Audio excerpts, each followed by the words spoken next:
Hey friends, it's Robin. Welcome back to my channel. Today I am doing my winter wrap up. First of all, ignore the fact that it looks like I just got back from the gym.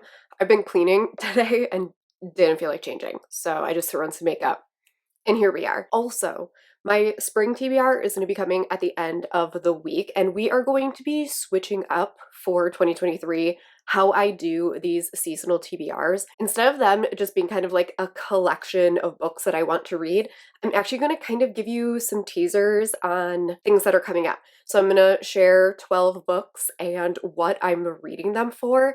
I thought that would be more interesting than just me doing another TBR for the sake of TBRs, because I do love TBRs, but I thought that would be a little bit more fun. But for now, we're gonna wrap up winter. I had 12 books kind of on that TBR. If you are interested in checking out that TBR before this, I will link it up in the cards and down below. So we're gonna start with the DNFs, just get them out of the way at the beginning, and then the one book that I didn't like. And we're gonna get all of that out of the way and then get into the books that I actually enjoyed. So the books that I DNF'd. First, Queen of Myth and Monsters by Scarlett St. Clair. I really enjoyed the first book in the series. I thought it was a tropey good time. It is very much like all of the other paranormal that is coming out right now, but I enjoyed it. The sequel, however, was trash, okay? Like, I DNF'd this at 80%. I was so close to the end. I could not fathom reading one more chapter of this book. Like, it was painful. This book is the same, like, four things that happen over and over again. It is these two main characters fighting, having sex, him begging for forgiveness, and then a monster. And then they start all over again. And it went on for pages and pages and pages. And there was no plot. It was just these characters getting into a fight and getting back together over and over again. And I don't mean like 3 times. I want to say by the time that I DNF'd it, it was like 5 times. Okay. It was outrageous. And I am not the only one that felt this way. This has an abysmally low rating on Goodreads. So I DNF'd it. I'm glad I DNF'd it. I won't be continuing up the series. The other DNF was Back in a Spell by Lana Harper. I DNF'd this at around 10%. I've talked about this book a lot. I found this book highly offensive. The way that our trans main character was described and handled in this book, I thought was offensive. And I won't be reading anymore in this series either. This was pitched as a bisexual, non-binary romance, and the non-binary main character was genderized from the get-go. And I didn't like that. I didn't appreciate it. I didn't think it was well done. I have reviews. I'll link all my recent reads if you are curious about like in-depth details, but I've talked about all of these books more than once, so. And then the last one that I DNF'd was What Was Meant to Be by QB Tyler, and I think that I am done with this author. This is my second DNF, I think, from them, and I have hated one book that I read from them. QB Tyler is known for her, like, very taboo romances, but I feel like it's too much. It is just too much of everything all the time. This book is following our heroine who at the beginning of this book is like 18 and she is having a romance with her parents' best friend. But here's the thing. I can get on board with a taboo romance. I can get on board with an age gap. I can get on board with parents' best friends. I cannot get on board with a romance between a main character and somebody who helped raise them. And not just like as a teen, from diapers, okay? If you change your diaper, you don't get to have sex with him. Like, that is a hard line for me, okay? I cannot get invested in that book. And this one was that. And I think this is an author that's not for me, unfortunately, but that is okay. Let's just go through the 2 books that I didn't end up reading. The Ruined by Renee Ahdieh. I don't know how I got the release date for this one so wrong, but this doesn't come out until December, so I couldn't read this.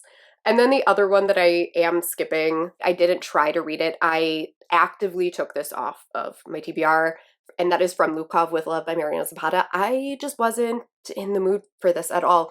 I just was never drawn to it. And by the time that December came around, I was like, I don't think I'm going to read this year.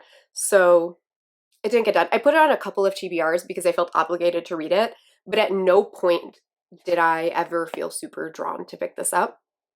So we'll see if it ever happens, but I do own it. So the final book that I'm going to talk about before we get into the books that I actually enjoyed, Ignite by Melanie Hardlow got 2 stars.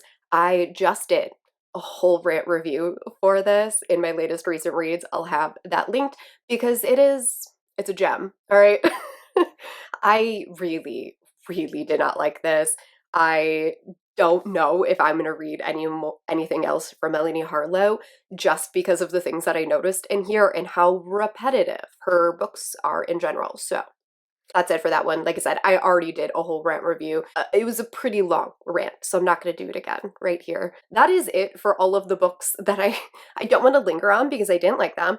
But we're going to now go into the books that I actually did like. Unfortunately, that was half of the books on the list that I DNF'd, actively actively hated or couldn't read. So we're going to go into the remaining 6. So first up is Something Wild and Wonderful by Anita Kelly, which I gave 5 stars. I am absolutely in love with Anita Kelly. I think they are going to be an all-time favorite author. They are able to take tropes that I don't normally like and make me not only like it, but love it. I loved this book. I thought the balance between the like hiking excursion that they are on and their romance and all of their own personal issues was so well done.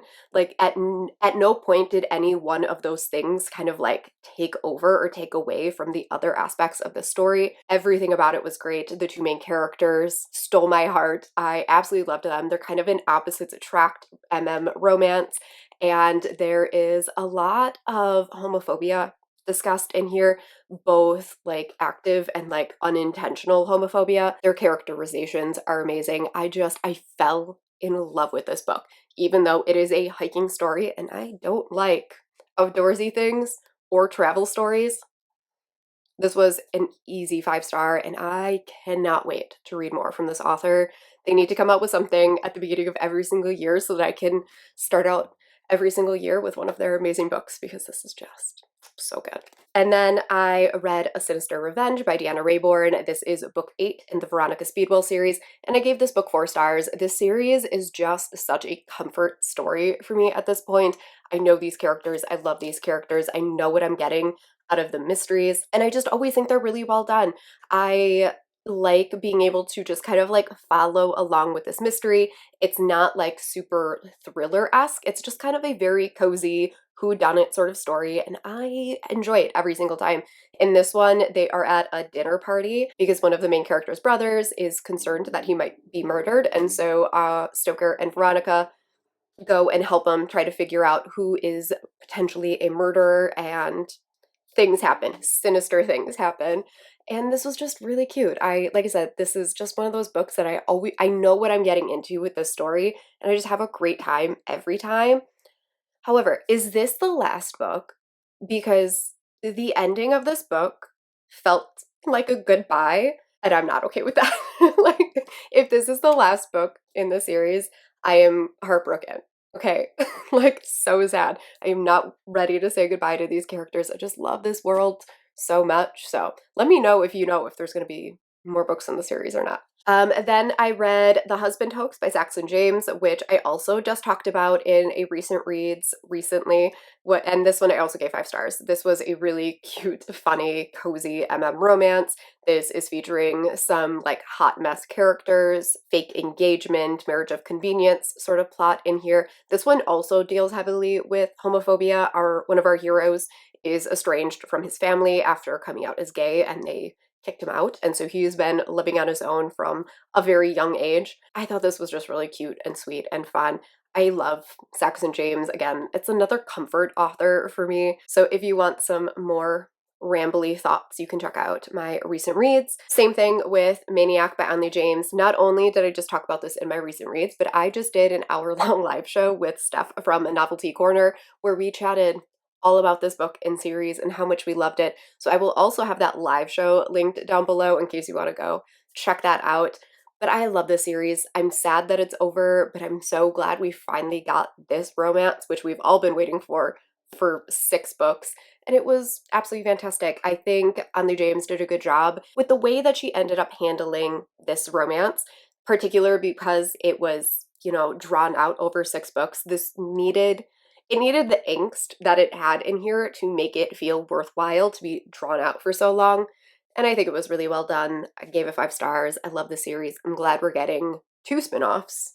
Love that for us. And then the last 2 books on this list were kind of collections. So we have A Tale of Two Cities by Alexandra Warren. I wanted to read the Christmas, the New Year's Eve, and the Valentine's Day novellas. This is where the final book that I didn't read comes in because I missed the New Year's Eve one, and my brain will not let me read a New Year's story after New Year's. It said no. So it's getting moved to next New Year's. But I did read the Christmas one, which is actually my least favorite in the series. I gave that one 3 stars. I thought it was cute and fine and fun, but it just didn't live up to the other ones. And then the Valentine's Day novella, I gave 4 stars, and I think this is my favorite. I'm not sure. I loved the Halloween one so much. It's hard for me to choose between the two. This book should not work at all. I talked about this in a recent reads video at some point, but this book shouldn't work. It is over a significantly short period of time. It is a sliding into the DMs of a famous person. It is insta-lovey.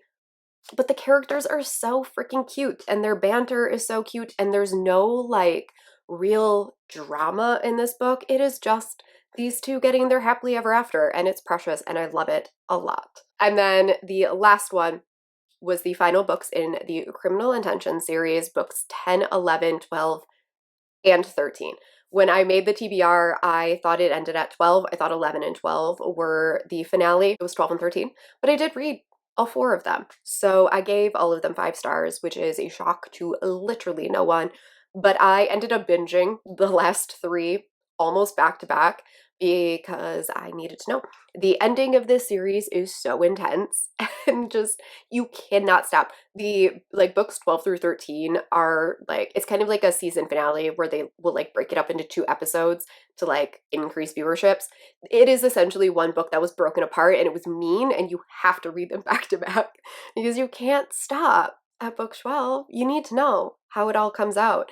It was really well done. I love these characters so much. This is one of those series that I get, as I read, I get actively upset that this book and series is not more popular because Cole McCade's writing is so fucking good, and it just deserves so many more readers. This series is so well crafted and so well plotted, and these characters have such good banter and chemistry, and I love it. And I just want more people to read this series. That's my little Criminal Intentions rant for another video, because there has to be one in every single video. So that is all 12 books. I went through that so quickly, but unfortunately, like a lot of these were DNFs, and so this wasn't my favorite of my seasonal TBRs, which is why I'm going to kind of switch things up for spring. That TBR is actually going to be kind of like a little peek at what is coming.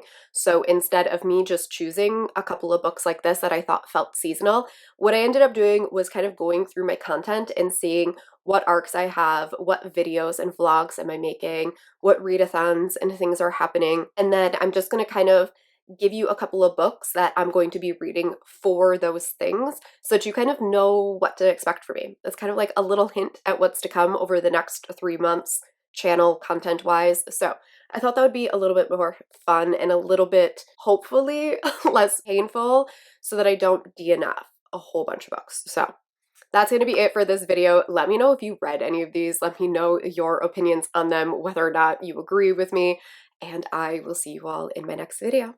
Bye.